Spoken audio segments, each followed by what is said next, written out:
Je sais pas trop. On parlait On parlait de... les comparutions Oui. comparutions, les témoignages, là, c'est pas des accusés, mais c'est quand il a dit à Dubé que le seul endroit en Amérique où on contraignait les gens à rester dans leur propre juridiction, c'était Cuba.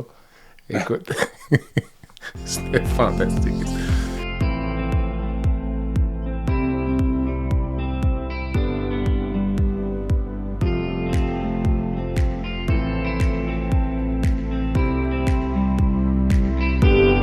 Bienvenue à La Santé au-delà des mots. Un rendez-vous avec des gens passionnés du réseau de la santé.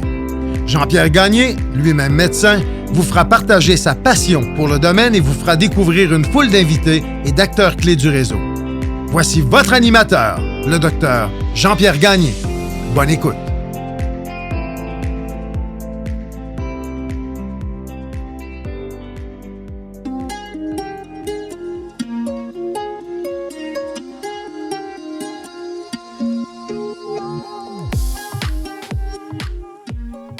Je tiens à remercier les partenaires suivants pour leur support au balado La Santé au-delà des mots. Beauchamp-Beaulieu des Sureau-Toupin, groupe conseil associé à la financière Banque nationale gestion de patrimoine, Rempart Neurophysiologie, Medix, le groupe TIGE et Eurofin Environex.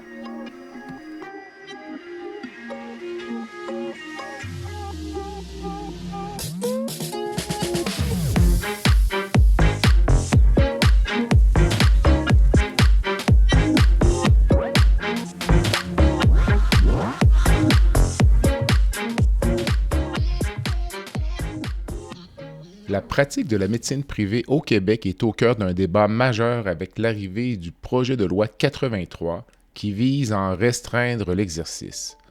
Cette réforme soulève plusieurs questions sur l'accès aux soins, la liberté de pratique des médecins et l'impact sur le réseau public. Pour en discuter, je reçois Dr Pascal-André Vanditoli, orthopédiste à la Clinique Duval et président de la Fédération des médecins de pratique privée du Québec. Nous commençons par explorer la nouvelle fédération et discutons ensuite du projet de loi 83. Ce dernier soulève plusieurs questions concernant notre régime public de soins et mon invité, fort d'une solide expérience des deux réseaux, est la personne toute désignée pour aller au fond de la question. Bonne écoute.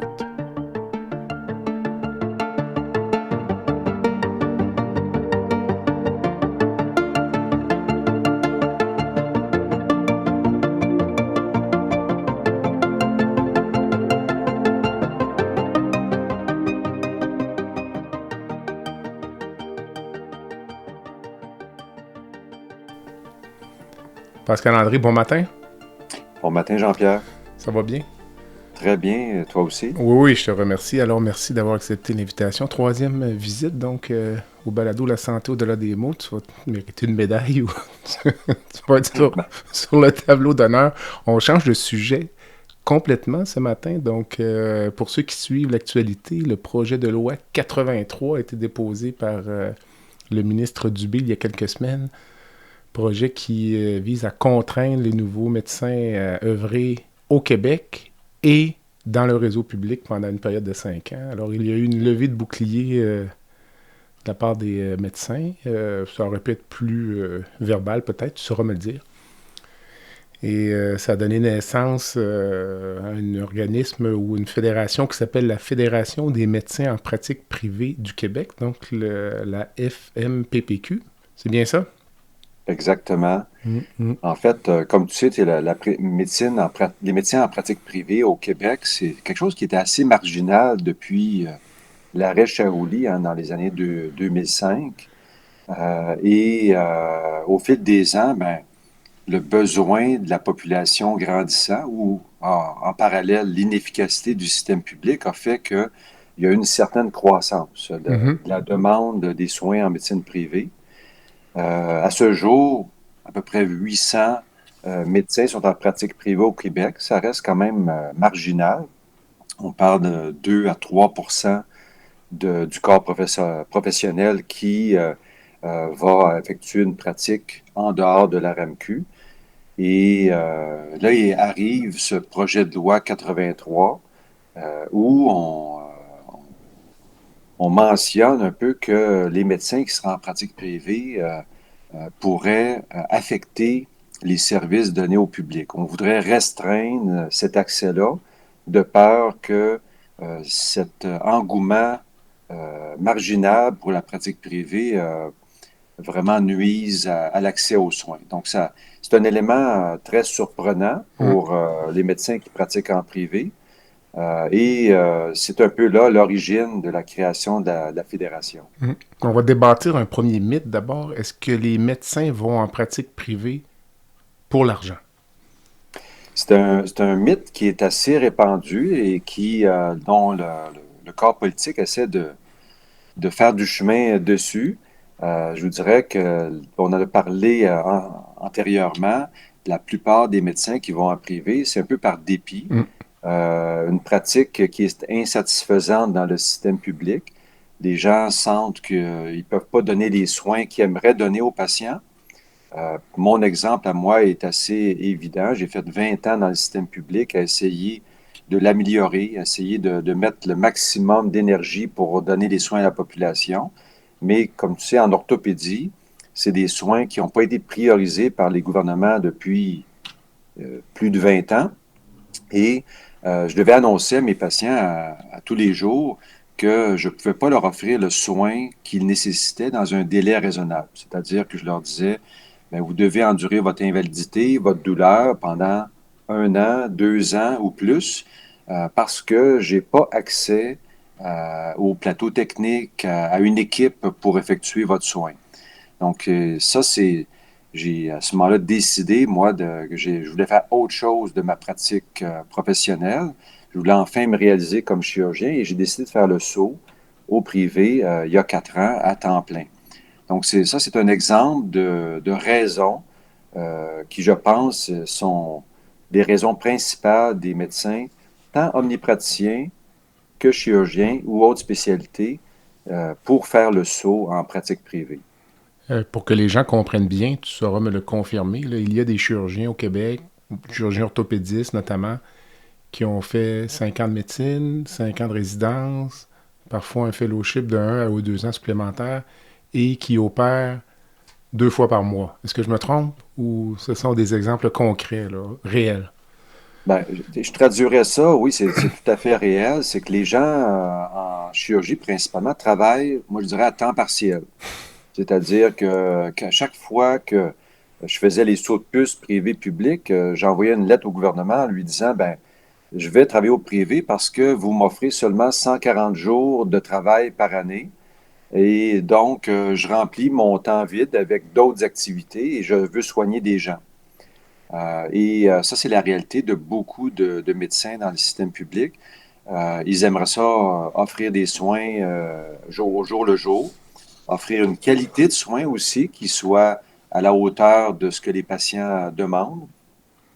Et c'est par un peu les barrières, les difficultés à se réaliser que le médecin va dire, ben, OK, je vais choisir une alternative, donc qui est souvent la pratique privée. Pourquoi cette fédération maintenant? Parce que vous n'êtes pas représenté de façon historique, là. Les fédérations ne défendent pas les intérêts des médecins en pratique privée. Ça aurait pu être créé il y a 10 ans, là, peut-être avant, cette fédération. Oui, en fait, il y a 2 choses. Il y a le momentum du nombre. Il y a 10 ans, il y avait à peu près 150, 200 médecins en pratique privée. Donc, un petit groupe marginal et il n'y avait pas beaucoup d'enjeux. Autrement dit, on va dire que le système les tolérait et les laissait faire leur travail. Avec le nombre qui a augmenté maintenant à 800, bon, il y a un groupe suffisant pour pouvoir se regrouper, échanger, avoir une vision commune, ça c'est un élément. Et tu l'as mentionné tout à l'heure, le fait qu'à l'heure actuelle, le gouvernement veut proposer sa loi 83, que le Collège des médecins se prononce fermement contre le privé avec des principes assez, on va dire, clairs à l'encontre de la pratique privée, ben, il fallait avoir une voie commune, il fallait pouvoir réfléchir tous ensemble, les médecins en pratique privée, pour énoncer nos valeurs, notre mission et faire connaître un peu les bénéfices de la pratique privée à la population et aux dirigeants ministériels et normatifs. Combien de membres en date d'aujourd'hui, là, donc en dedans de quelques semaines, vous avez pu rallier combien de médecins? Ben, en fait, il y avait 9 membres fondateurs à la fédération qui ont décidé de mettre ça en place pour les raisons dont on vient de discuter. Et en quelques jours, en moins d'une semaine, on a récolté 250 membres sur 800 potentiels. On espère d'ici la fin février, début mars, rallier plus de la moitié des médecins en pratique privée. Donc, si on pouvait regrouper plus de 400 membres, ça serait notre objectif. Et enfin, pouvoir les représenter au point de vue de toutes les instances décisionnelles et collaborer surtout avec le gouvernement, Santé Québec et le Collège des médecins.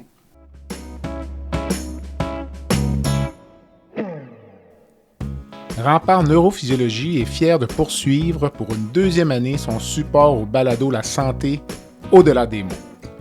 Rempart Neurophysiologie est une entreprise spécialisée dans l'octroi de services neurologiques tels que le monitorage neurophysiologique péropératoire.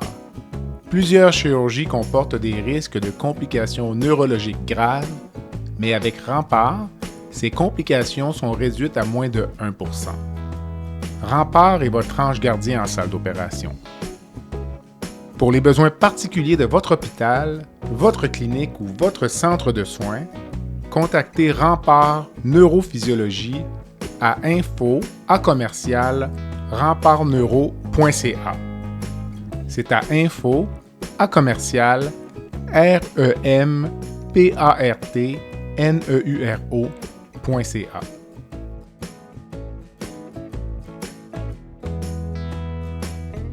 Je présume qu'un collègue qui a une pratique hybride, là, qui alterne public-privé, peut être membre. Là. On n'a pas besoin d'être exclusivement en pratique privée.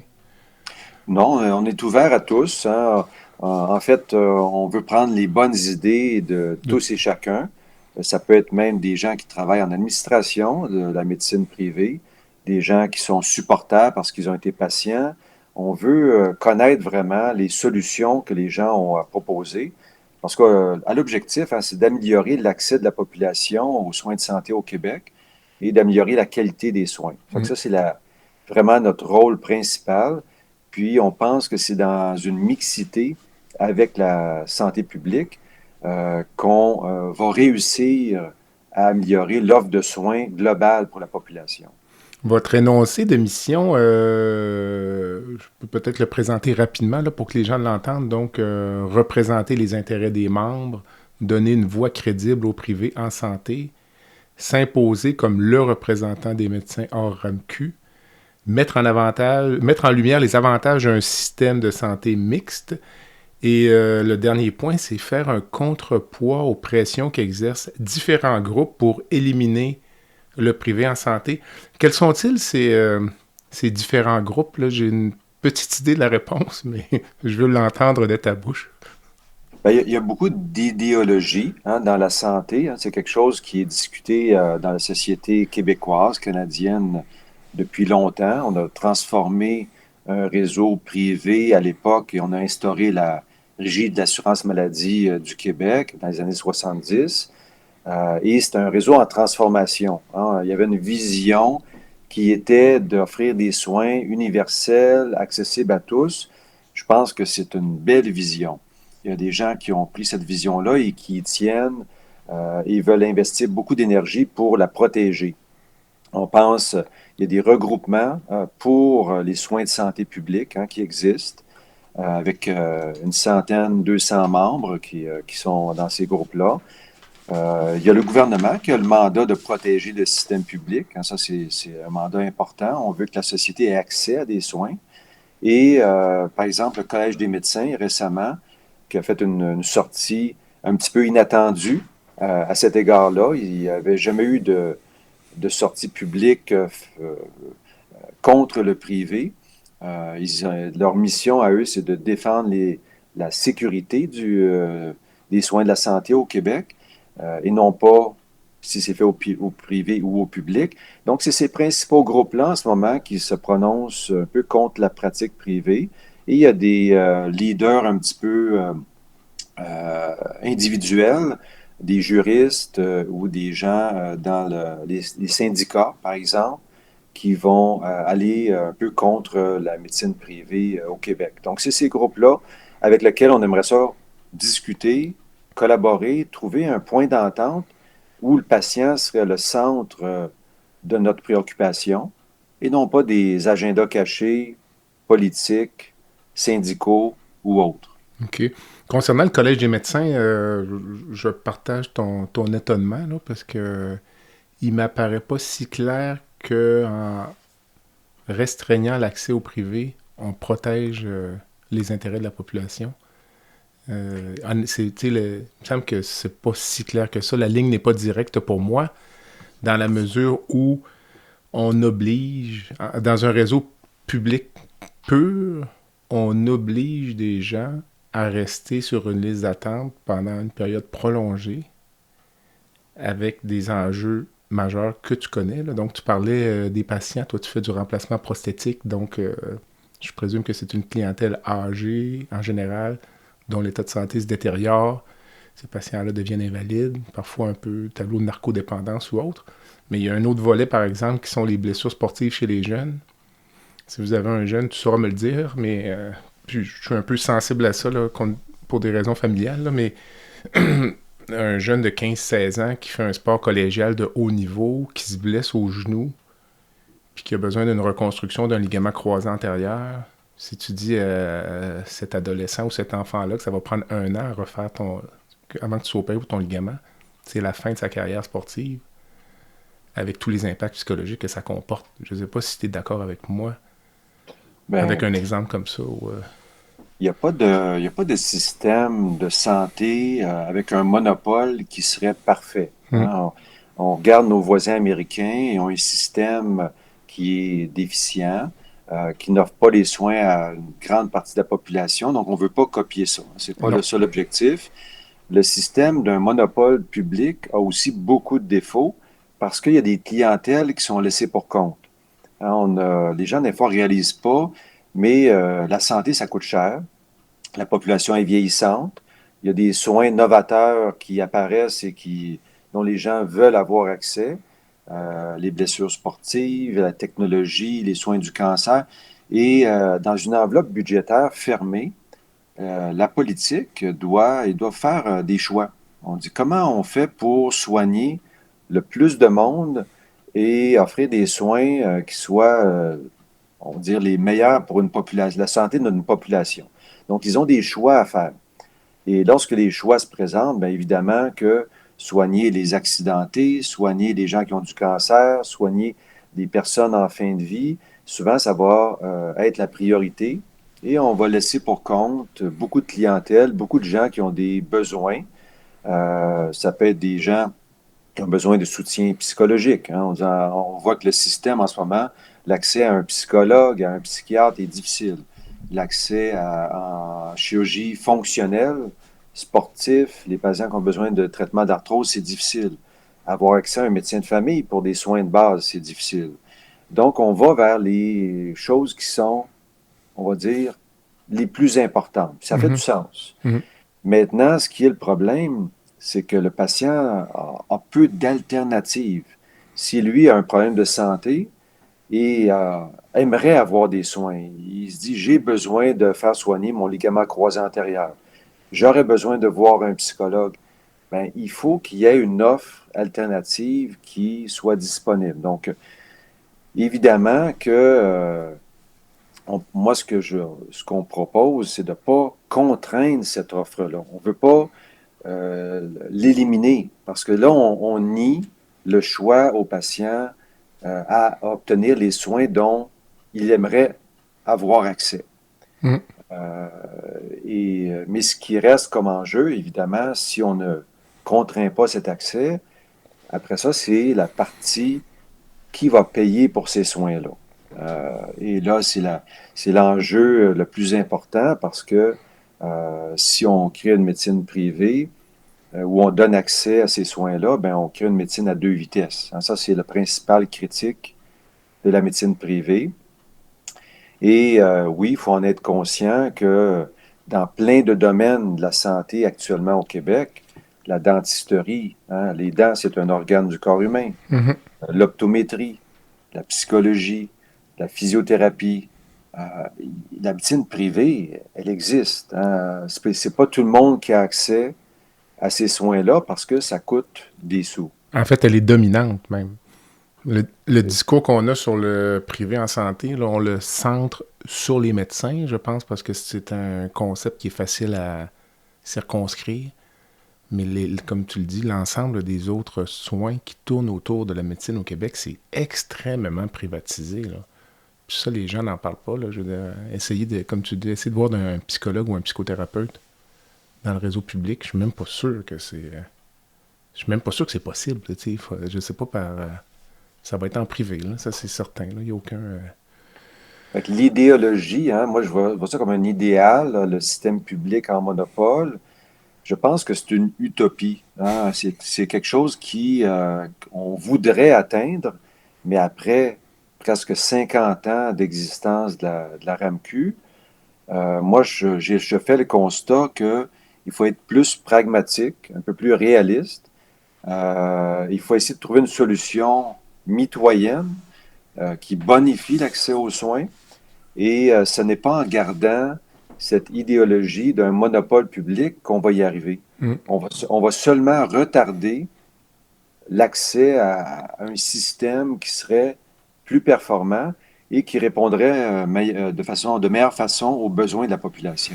C'est très intéressant parce qu'on n'est pas du tout dans le même sujet, mais j'ai enregistré un podcast hier avec Dr. Joanne Liu, qui est l'ancienne présidente de Médecins sans frontières, puis elle se qualifie elle-même d'idéaliste pragmatique. Donc, à savoir qu'elle aimerait que les choses soient parfaites, puis elle aimerait que tout le monde, au niveau politique, tout ça, tout soit arrangé pour l'accès, puis les soins que Médecins sans frontières offre, mais elle a dit en bout de ligne, il faut offrir les soins, donc, entre guillemets, on ne peut pas s'enfarger dans les fleurs du tapis, s'empêcher de donner des soins parce que ça brise un peu nos idéaux ou nos concepts, t'sais. Et moi, je pense, tu l'évoquais un peu, là, j'ai déjà dit auparavant, j'ai l'impression que la médecine privée au Québec, c'est comme la médecine publique, c'est comme la religion il y a 50 ans. Là. C'est comme une espèce de concept auquel on ne peut pas s'attaquer. Puis je pense, moi, c'est le dernier, là, c'est ce qui nous reste de la Révolution tranquille, c'est cette approche socialiste de la médecine, alors que tout le reste, c'est privatisé. Puis je pense qu'on s'est accroché à ça comme... puis compte tenu qu'on s'y accroche, puis on veut le préserver à tout prix, on met en place toutes sortes de réglementations pour restreindre le privé, puis j'ai l'impression que ça empêche, selon moi, un développement harmonieux de cette collaboration-là ou de cet arrimage privé-public, là, donc, dont le projet de loi 83, dont on va parler dans quelques instants, ce sont des mesures qui essaient de régler un problème puis qui vont peut-être en créer un. Je ne sais pas, ton opinion là-dessus. Là, ou... Ben, en fait, les soins de santé, hein, c'est une balance entre l'offre et la demande. Mm-hmm. En ce moment, les gens n'ont pas les soins dont ils ont besoin dans le système public.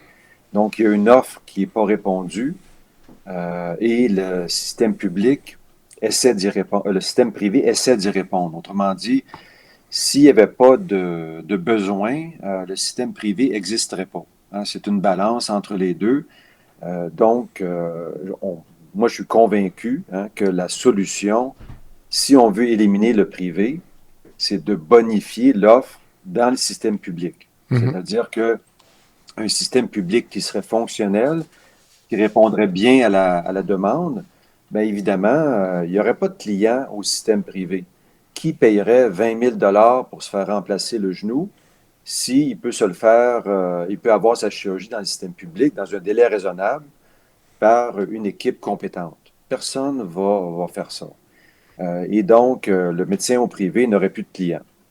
Donc, moi, je pense beaucoup plus que si on veut restreindre les besoins du privé, améliorons le système public. Ça, c'est ça sur quoi le gouvernement et Santé Québec devraient travailler. Mettre des contraintes supplémentaires pour essayer de freiner le privé, Je pense que c'est une façon de faire qui n'apportera pas les bénéfices. Pendant longtemps, quand il y avait peu de privés au Québec ou au Canada, les gens qui avaient les sous allaient se faire soigner aux États-Unis, ailleurs dans le monde, parce que ils voulaient avoir accès. Ça se fait encore beaucoup. On sait que dans d'autres provinces canadiennes, le privé ne peut se développer parce qu'il n'y a pas eu le jugement de la Cour suprême avec l'arrêt Shaoli ne s'applique pas à leur province. Et par exemple, il y a des patients de l'Alberta qui vont encore se faire remplacer la hanche ou le genou à Phoenix, en Arizona, parce que c'est le moyen qu'ils ont trouvé le plus efficace. Mhm. Donc, les inéquités, la difficulté d'accès existe depuis longtemps et le meilleur moyen d'y remédier, c'est d'offrir les soins dont les patients ont besoin au public. Le podcast La santé au-delà des mots est une présentation du groupe conseil Beauchamp, Beaulieu, Dessureau, Toupin de la financière Banque nationale Gestion de patrimoine. Comme nous croyons que la santé financière fait partie de la santé globale, nous sommes heureux de nous joindre au Dr Jean-Pierre Gagné pour vous souhaiter une bonne saison de la santé au-delà des mots.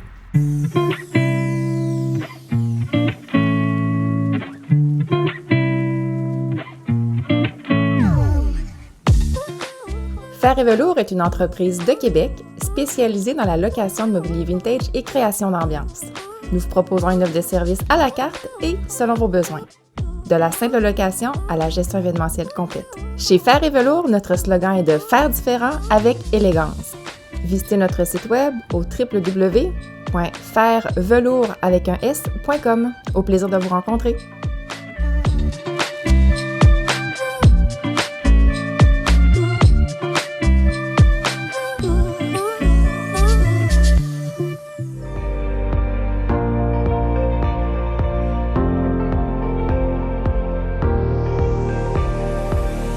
Vous avez des commentaires ou un sujet à nous proposer ou même faire partie de nos invités, visitez le site web de notre balado à www.baladosanté.ca ou sur notre page Facebook de la santé au-delà des mots.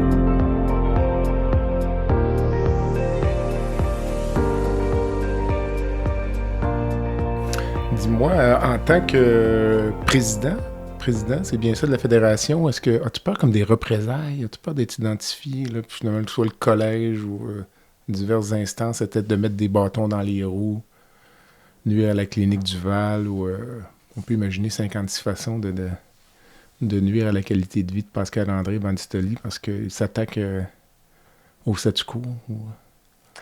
Bien, je dirais que toute ma carrière, j'étais quelqu'un d'assez confiant. OK.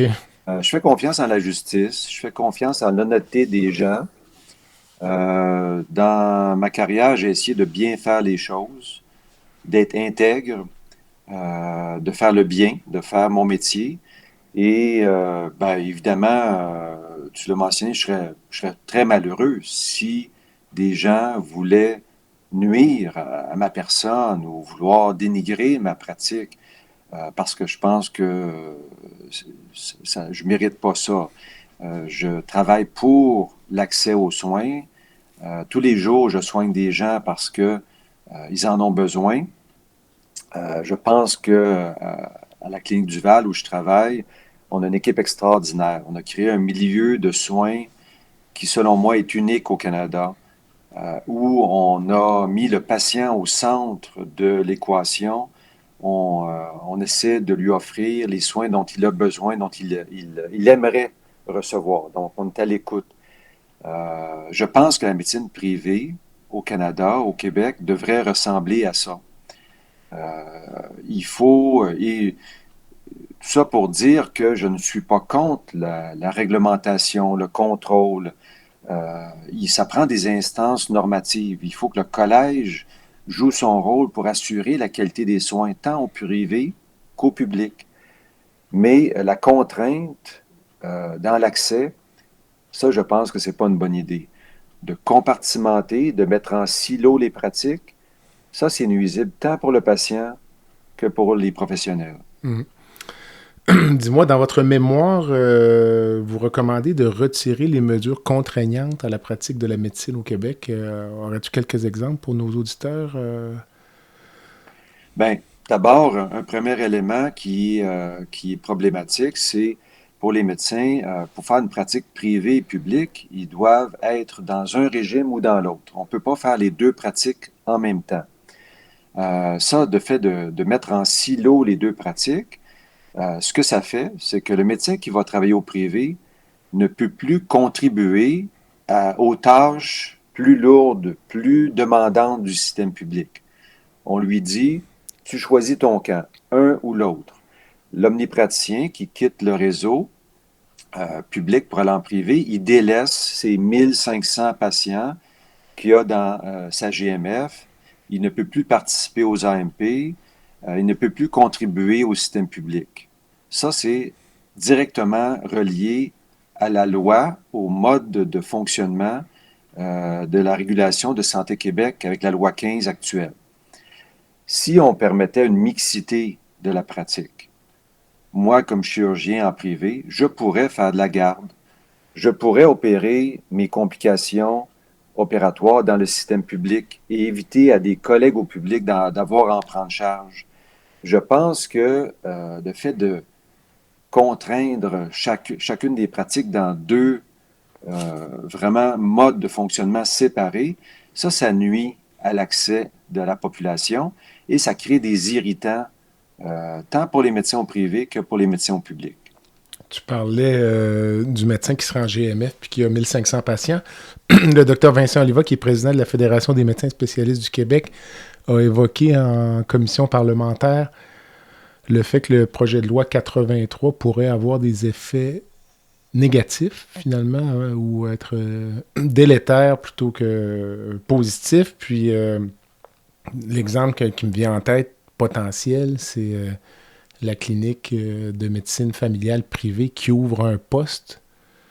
On empêcherait le médecin finissant d'aller y travailler, mais ce poste-là va quand même être comblé par un médecin. Alors, si le poste n'est pas comblé par le médecin finissant qui a un intérêt à y aller en début de pratique, s'il est comblé par un médecin qui a 10 ans d'expérience, qui abandonne 1500 patients, globalement, c'est un effet, ce projet de loi-là a un effet négatif. Donc, c'est comment dire, les vicissitudes de notre système là, qui, comme je disais tout à l'heure, qui met en place des réglementations à la pièce pour essayer de contrôler un système. Moi, je serais plus en faveur d'une forme de déréglementation, si tu veux mon avis. Là. Déréglementation contrôlée, évidemment. Là. Je parle pas de tout abandonner, mais de se questionner sur la sans réglementation, toujours de plus en plus lourde. Puis quand je prends un pas de recul, là, je me dis, on est, comme tu le disais, le régime de l'assurance maladie a 55 ans, disons, là, ou 54. Puis on ferait confiance à une structure qui nous a amenés au bord du gouffre pour nous empêcher d'y tomber. Moi, il y a une réflexion, il y a quelque chose dans ce concept-là qui me rend profondément mal à l'aise. Mais bon, dis-moi, l'argument des coûts de formation pour obliger les jeunes médecins à travailler dans le réseau public, vous voyez ça comment, vous? Bien, c'est un sujet sensible, très intéressant et très pertinent. Chaque professionnel ou chaque personne qui a fait des études universitaires, hein, qui a bénéficié de coûts réduits pour accéder à la science, se faire une profession, on est redevable à la société, que ce soit un pharmacien, un psychologue, un dentiste, un physiothérapeute. On va bénéficier de cette formation-là universitaire toute notre carrière et on doit redonner à la société, mais le cas typique du médecin, si on le prend en exemple, parce qu'il est soulevé vraiment spécifiquement, le médecin, après ses études de 5 années de doctorat en médecine, donc où là, on va dire qu'il y a un coût à la société parce qu'il est assis sur les bancs d'école, il passe en la résidence. À la résidence, il commence à donner des soins à la population. Il est mentoré par ces professionnels qui sont ses professeurs, mais il donne des soins à la population. Il reçoit un salaire qui est nettement disproportionné, qui est insuffisant par rapport à ses heures travaillées. à ce qu'il rend comme service. La plupart des médecins résidents sont payés environ 60 000 par année et vont travailler 70, des fois 80 heures par semaine, vont faire des gardes et donc contribuent énormément à la société pendant leurs 5 années de résidence pour un médecin spécialiste. Donc, pendant ces 5 années-là, ils ont déjà commencé à redonner à la société, à rembourser leurs dettes. Donc, moi, je pense que c'est un peu un faux débat parce que les montants qui sont présentés par les gouvernements, quand on parle de 500, 800 000 de coûts, ils ont inclus dans ces montants-là le salaire du résident, Tout à fait. alors qu'ils auraient dû soustraire le salaire et même que le gouvernement, on va dire qu'il y a un deal dans ces 5 années-là, il va gagner des sous. Parce que si on remplaçait ces résidents-là par des IPSS, mettons, ou des IPAC, des infirmiers premiers assistants, des gens qui devraient faire le travail, ça coûterait beaucoup plus cher. Ou des médecins. Dans certaines Oui. juridictions, les étages de chirurgie, par exemple, à l'étage, c'est un médecin de famille, ce qu'on appelle des hospitalistes. C'est vraiment un concept que tu connais, là, je suis certain. Donc, Fait que ça m'embête parce que c'est difficile à expliquer. Ensemble, on a le temps ce matin d'en parler. Et quand on est dans les médias, à la radio, c'est dans les journaux, on manque de détails et de temps pour expliquer ça. Mais ceci étant dit, tous les gens qui ont bénéficié des études universitaires qu'on a mentionnées tout à l'heure, que ce soit le physiothérapeute, l'infirmière, le dentiste, le pharmacien, ces gens-là commencent souvent des pratiques en pratique privée dès le J1 en finissant l'université. Ils redonnent à la société en faisant leur métier. Je pense que le médecin qui est en pratique privée contribue aussi d'une certaine façon à la société parce qu'il offre des soins. Je ne vois pas un gros problème parce que ce médecin-là va payer des impôts sur son salaire. Il redonne aussi à la société 50% de son revenu durant toute sa carrière. Donc, oui, je comprends le principe, mais je ne pense pas que c'est un enjeu majeur pour justifier ce projet de loi-là. ça nous amène en fait, c'est comme si tu en avais parlé, sans en parler, on évoque souvent le concept du contrat social qui lierait les médecins à la société québécoise. Je ne sais pas le sentiment que tu as par rapport à ça, puis je te ferai part de ma vision de ce contrat social-là, moi. Bien, le contrat social que le médecin a envers la population, c'est de faire son métier de la meilleure façon.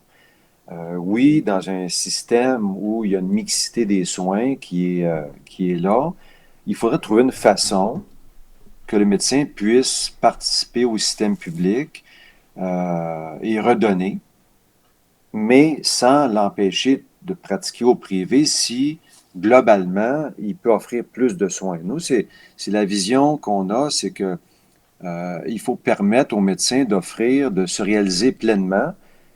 Il peut le faire dans les deux systèmes. Il faut essayer de bonifier la façon dont il va contribuer aux deux systèmes. Mm.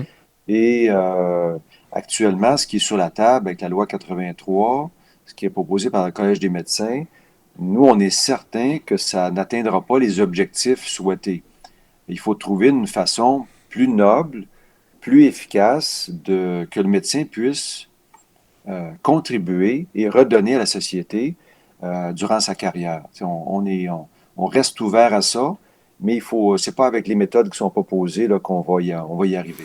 Parce que selon ma compréhension, les gens qui évoquent ce contrat social-là, pour eux, c'est lié à une participation au régime public. Donc, c'est comme si on avait une obligation, tu le disais, en raison de notre formation, le fait que la formation est payée, on serait lié au réseau public. Puis, moi, mon contrat social, personnellement, de la façon dont je le vois, c'est que pour moi, je n'ai pas une dette envers la société québécoise pour la formation que j'ai reçue. Moi, mon engagement, c'est de travailler, de payer mes impôts pour rendre l'éducation gratuite à l'ensemble des Québécois pour leur donner le loisir de vivre une vie pleine et entière. Donc, moi, de dire qu'on vivrait dans une société où on dit aux jeunes, écoutez, on va vous payer votre éducation, mais ensuite, on va vous mettre dans une cage législative pour vous empêcher de vivre une vie pleine et entière. Moi, je te dis, je n'adhère pas du tout à ça, là. De dire qu'on va obliger quelqu'un dans d'autres domaines, si on forme un ingénieur, que l'ingénieur fait un doctorat en aérospatial, puis se retrouve à la NASA, on va dire c'est extraordinaire, tu sais. Quel beau modèle de succès, tu sais, de dire qu'on a formé un ingénieur à Polytechnique, puis qui se retrouve en train de concevoir une fusée qui va aller sur Mars. C'est ça, moi, mon modèle du contrat social québécois, tu comprends? On va payer l'éducation de ce jeune-là pour lui permettre de se réaliser, pas pour lui dire, regarde, c'est vraiment extraordinaire, là, mais tu quitteras pas le Québec pendant les 5 premières années de ta vie. Même si tu as rencontré durant tes études à Stanford une jeune femme de Californie, là, c'est fini, là, je veux dire, annonce-lui que toi, tu pars pas, tu sais. Moi, écoute, quand j'ai vu ce projet de loi-là, je te dis, les deux bras m'ont tombé, là. Je me dis, ça se peut pas qu'on soit rendu là, t'sais. En fait, la base c'est mon contrat, moi. Ouais. Donc. La base de l'insatisfaction ou de la frustration des gens qui amènent cet argument-là du contrat social, du retour et tout, je pense il origine d'un élément principal, c'est que lorsque le médecin travaille au privé, le patient en ce moment doit assumer l'entièreté des coûts. Et là, les gens voient le problème de l'injustice parce que le patient devient un peu pris au piège de payer un médecin qui a fait un choix d'offrir une alternative. Mm-hmm. Si ces soins-là étaient payés par le gouvernement, je pense que cette frustration-là contre le médecin au privé baisserait énormément parce que le patient qui va consulter un médecin au privé, payé par le gouvernement, et là, l'injustice vient de tomber de manière drastique. Le médecin qui travaille au privé offre des soins qui sont payés par le gouvernement, donc il contribue encore à la société d'une façon beaucoup plus juste. Mm-hmm. Et ça, c'était un des chevals de bataille que j'ai depuis plusieurs années, que je vais continuer d'avoir. Je crois fermement que le gouvernement devrait prendre ses responsabilités et assumer les coûts, une partie des coûts des soins de santé privés. Si sa mission, c'est de soigner sa population la mieux possible, eh bien, il faut qu'il en prenne responsabilité et paie une partie des soins. Comme ça se fait en Suède, comme ça se fait en France, comme ça se fait en Australie, 3 endroits où la mixité des soins a démontré qu'il y avait une valeur ajoutée. C'est-à-dire que ça améliore l'accès et on réduit un peu l'injustice liée à la médecine à 2 vitesses. Il y a des précédents, là, tu te rappelleras peut-être, mais là, il me semble que c'est Pauline Marois qui était ministre de la Santé. Les délais en radio-oncologie à une certaine époque au Québec, on envoyait les femmes se faire traiter aux États-Unis. Est-ce que tu te rappelles? Bien sûr. Puis le gouvernement payait la facture. Donc, c'était de l'oncologie, là. Donc, on ne pouvait pas penser, induire ou laisser s'installer des délais qui seraient, à ce moment-là, auxquels on associerait un danger pour la santé, alors que les gens ne réalisent pas qu'avoir 80-85 ans, être en attente d'une prothèse de hanche, puis être confiné au fauteuil roulant, c'est dangereux pour la santé aussi, sauf erreur de ma part. C'est ça qui est difficile, parce que les choix, comme on l'a mentionné tout à l'heure, où vont aller les services sont basés sur l'opinion publique. C'est des choix politiques. Donc, oui, le cancer est un élément primordial pour soigner notre population. Donc, ça a été fait parce que l'opinion publique voulait que les soins de cancer soient bien pris en charge. Les patients de 80 ans que je vois dans mon bureau à tous les jours, eux, ils n'ont pas de porte-voix au gouvernement. Ils sont laissés pour compte, mais pas seulement depuis 2 ans. Ça fait 25 ans que je fais l'orthopédie et ça n'a pas changé. Et seulement aujourd'hui, c'est peut-être la mentalité de la population qui a changé. Ça fait la pratique privée, je le faisais in and out depuis longtemps, plus de 15 ans. Mais ce que je vois aujourd'hui, c'est que c'est plus seulement des gens qui ont des sous qui viennent au privé. C'est monsieur, madame, tout le monde qui est chauffeur d'autobus, une cuisinière, quelqu'un qui travaille dans un bureau, qui ont des salaires très classe moyenne ou même des fois plus bas et qui vont hypothéquer leur maison, vendre une voiture parce qu'ils sont dépourvus. Ils sont pris au piège par un système de santé publique qui ne répond pas à leurs demandes. Ils sont souffrants et ils cherchent une solution. La santé, ça n'a pas de prix. Hein. Les gens, malheureusement, sont rendus à cette étape-là de prendre leurs économies pour avoir accès. Ça, c'est dramatique. Tout à Ça, fait. c'est un constat que je fais tous les jours, que le gouvernement ne prend pas ses responsabilités. En fait, Jean-Pierre, en ce moment, le Collège des médecins suggère au gouvernement d'éliminer la pratique privée. Ce que ça aurait comme effet d'éliminer la pratique privée, c'est qu'on mettrait les patients, on rendrait les patients prisonniers d'un monopole du système public qui ne répond pas à leurs besoins. Ce que le collège devrait faire, et sa mission, ça serait beaucoup plus de faire pression sur Santé Québec, sur le gouvernement, pour améliorer l'accès au système public. Ça serait protéger la sécurité et les soins à la population du Québec. Le réseau privé existe parce que les patients ont un réel besoin. Ils se sentent délaissés. Et je pense que c'est leur seule porte de sortie. Et surtout, il faut la protéger. La Cour suprême, en 2005, a statué avec le jugement Shaoli que c'était un droit fondamental qui était lié à la Charte des droits et libertés du Québec, des individus. Quelqu'un qui ne reçoit pas les soins essentiels doit avoir accès d'une autre façon. On ne peut pas lui empêcher, lui retirer ce droit-là. Donc, moi, je crois à ça. Je veux défendre les patients parce que, évidemment, comme médecin, j'ai été formé pour soigner, pas pour essayer de trouver des alternatives qui ne sont pas efficaces. Mais écoute, la solution à ça, je pense, ça va prendre des gens qui acceptent de réfléchir, comme on dit, en dehors de la boîte, là, puis de s'ouvrir les yeux, puis d'arrêter de mettre les deux systèmes en opposition, puis de les mettre en complémentarité. Lorsqu'on dit au commun des mortels qu'il y a des salles d'opération la fin de semaine dans les hôpitaux qui sont inoccupées, non utilisées, si on avait une vision un peu ouverte, on aurait pu peut-être éventuellement penser à des partenariats publics-privés où peut-être les soins sont donnés à l'hôpital par une instance privée et où les revenus restent à l'hôpital. Je veux dire, une forme de...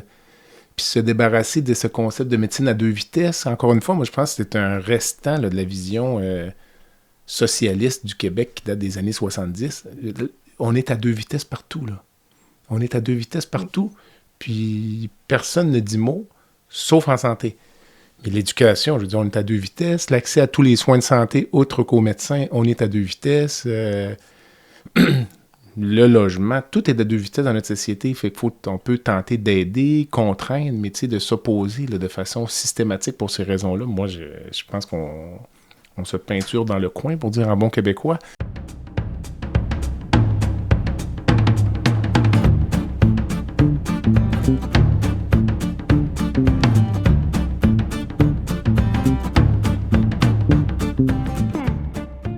Medix simplifie la facturation médicale des médecins spécialistes, anesthésiologistes, internistes, pneumologues et bientôt les chirurgiens.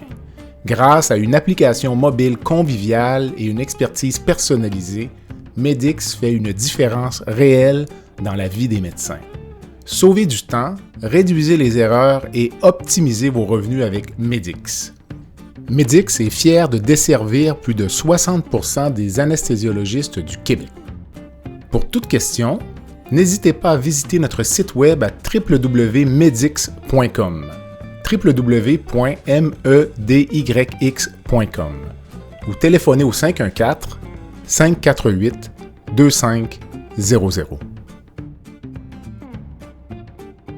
L'autre argument que j'avais en tête également, c'est, par exemple, est-ce qu'on aurait pu imaginer, encore une fois, pour augmenter encore là, si on le fait de façon adéquate, puis envoyer l'argent au bon endroit, est-ce qu'on pourrait imaginer, un peu comme si tu vas t'acheter une voiture, toi, qui coûte plus qu'un certain montant, tu vas payer une surtaxe ou tu vas perdre certains crédits, là, au-dessus de 100 ou 150 000 là, je l'ignore.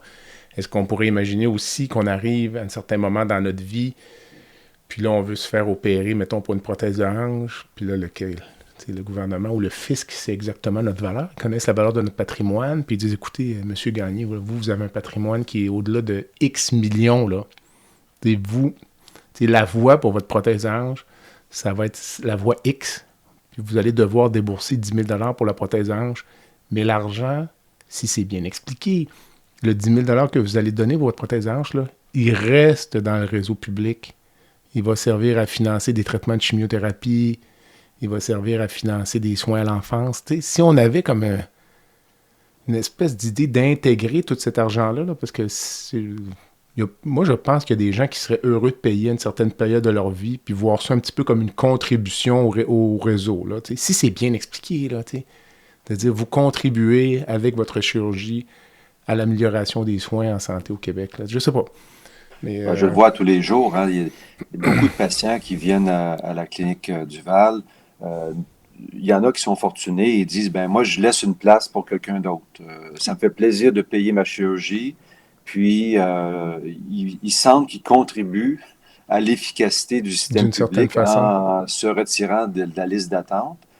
Il faut savoir que si on élimine le privé, par exemple, à la clinique, on fait plus de 1200 chirurgies par année. Ben, 1200 chirurgies, c'est à peu près 9% des prothèses faites au Québec. On élimine ça, le réseau, c'est 1200 patients de plus sur les listes d'attente. Ça ne fonctionne pas. Impossible.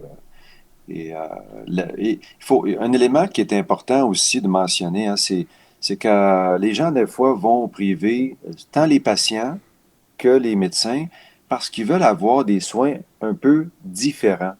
Hein, on le mentionne, surtout en omnipratique. Hein, on a parlé beaucoup de chirurgie, mais les omnipraticiens ont une pratique assez particulière dans le réseau public. On entend tout le temps l'histoire du mode de facturation qui dit, ben, OK, une visite, un problème. Hein, j'ai 15 minutes pour vous, puis c'est un petit peu la façon de faire parce que le réseau a organisé ça, favorisé ça. Et il y a des médecins généralistes qui ont eu une formation où on dit hey, on veut une approche globale, on veut prendre le temps d'écouter le patient, être humain. Et on dit, ben eux, ça les rejoint pas du tout de faire cette pratique-là très fonctionnelle, très dépersonnalisée.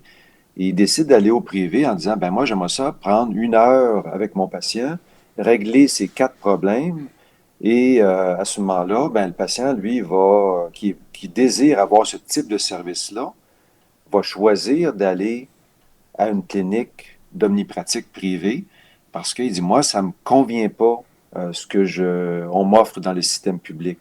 Donc, c'est comme une façon d'offrir une façon différente, une offre parallèle, et je pense que c'est juste bénéfique.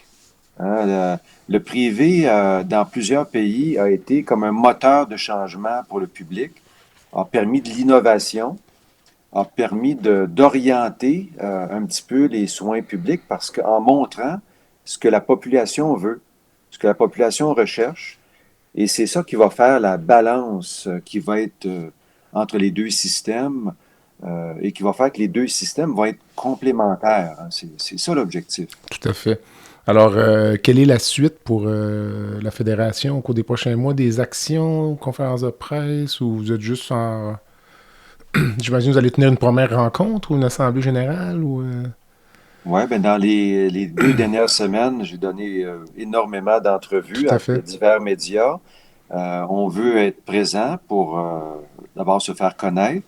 On a déjà rencontré le cabinet du ministre pour se présenter. On a eu une belle rencontre, c'était très positif. On a demandé à rencontrer le Collège des médecins aussi pour discuter. On attend leur réponse. Jusqu'à présent, Il y aura peut-être une ouverture. On espère que ça va fonctionner. On va avoir une première assemblée des membres sous peu pour avoir un brainstorming d'idées, de vraiment jeter les bases de la fédération. Et on veut être prêt à répondre à ce qui s'en vient dans le réseau, hein, les tumultes du réseau public-privé. Puis surtout, aider les membres qui sont au privé s'ils ont besoin de mieux connaître la législation, d'avoir une pratique exemplaire.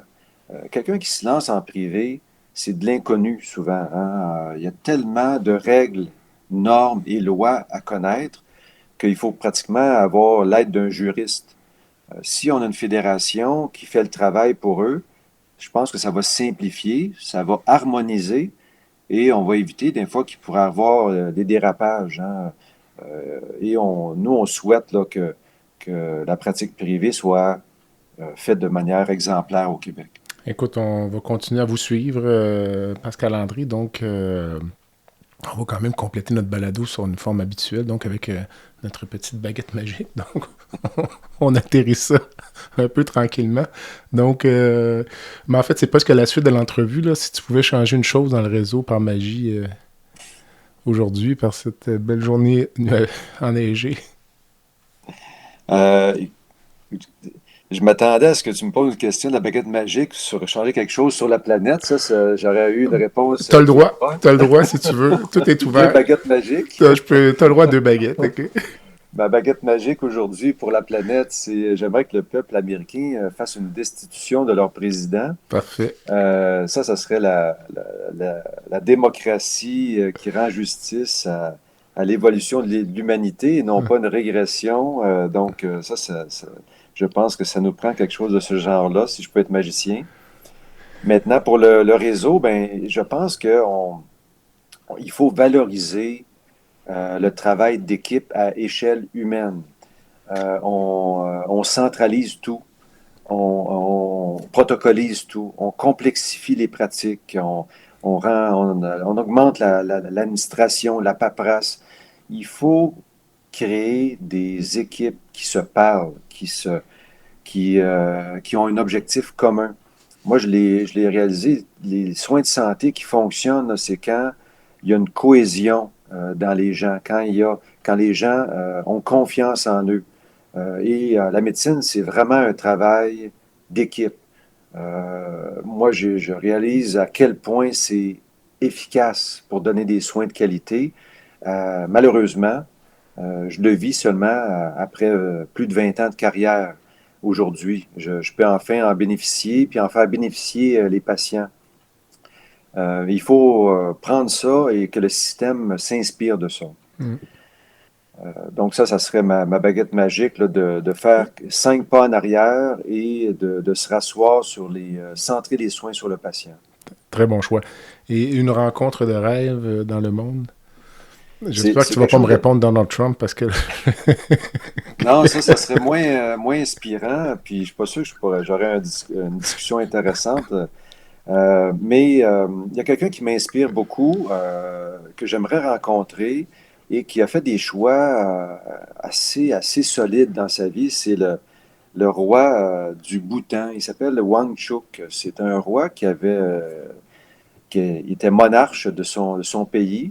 Et début des années 2000, a décidé de laisser tomber tout son pouvoir monarchique pour créer une démocratie au Bhoutan. A décidé que la population devait choisir un président et a voulu que sa population puisse évoluer tant au niveau social, démocratique qu'économique. Et ça m'a beaucoup impressionné comment cette personne-là se fait aimer de sa population. Hein. Des fois, on parle, c'est un leader incroyable ça mérite, j'espère qu'il va créer une page d'histoire dans l'humanité pour être quelqu'un qui a choisi le bien de sa population avant son bien personnel lorsqu'il était en position de pouvoir. On pourrait organiser une rencontre entre ta rencontre de rêve et Elon Musk, peut-être. Pascal Henry, ça fait un excellent tour d'horizon, donc bonne chance avec la suite des choses. On va continuer à voir évoluer le projet de loi 83. J'ai bien hâte de voir, mais j'ai l'impression que ça va passer là, compte tenu de l'absence d'opposition, puis mais on verra pour la suite des choses. Merci. Excellent. Merci beaucoup, Jean-Pierre. Voilà ce qui complète le balado de cette semaine. Merci d'avoir été à l'écoute et le Dr Jean-Pierre Gagné vous donne rendez-vous la semaine prochaine pour un autre épisode, La santé au-delà des mots.